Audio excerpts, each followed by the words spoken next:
વધતી જતી રાસાયણિક ખેતી આજે માનવ સ્વાસ્થ્ય માટે ખતરો બની રહી છે. વધુ ઉપજની લાલચમાં વપરાતા કેમિકલ્સને કારણે કેન્સર જેવી ગંભીર બીમારીઓ વધી રહી છે.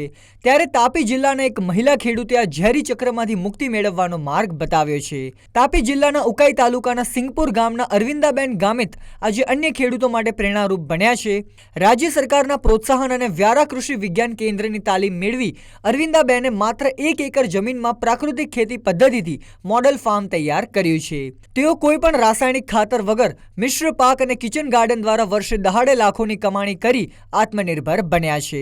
મેં 2020માં પ્રાકૃતિક ખેતીની તાલીમ કેવીકે અને આત્મા દ્વારા કૃષિ વિજ્ઞાન કેન્દ્ર પર લીધી અને ત્યારથી મેં શરૂઆત કરી. કિચન ગાર્ડનથી મેં શરૂઆત કરી અને કિચન ગાર્ડનમાં મેં મિશ્ર પાક તરીકે શાકભાજી કરી. એમાં દૂધી, કારેલા, ટામેટા, મરચાં, રીંગણ, કોબી, ફ્લાવર, પપૈયા, લીંબુ એવા અનેક પ્રકારના શાકભાજી અને ફળો મેં કર્યા અને સારું એવું રિઝલ્ટ દેખાયું. અને ત્યાર પછી મેં મારા ખેતરમાં મોડલ ફાર્મ તરીકે પ્રાકૃતિક ખેતી મેં 1 એકરથી શરૂઆત કરી અને એમાં મુખ્ય પાક તરીકે મેં ગલકા, કાંદા કર્યા અને કાંદામાં સારો એવો પાક થયો અને ગલકામાં બી સારો એવો પાક થયો. અમારા પ્રાકૃતિક કિચન ગાર્ડન અને મોડલ ફાર્મમાં બીજા તાલુકાનો બહેનો વિઝિટ કરવા આવે છે ને તેઓને પણ અમે સારી રીતે પ્રાકૃતિક ખેતીનું માર્ગદર્શન આપીને તેઓને પ્રાકૃતિક ખેતી માટે પ્રેરિત કરીએ છીએ.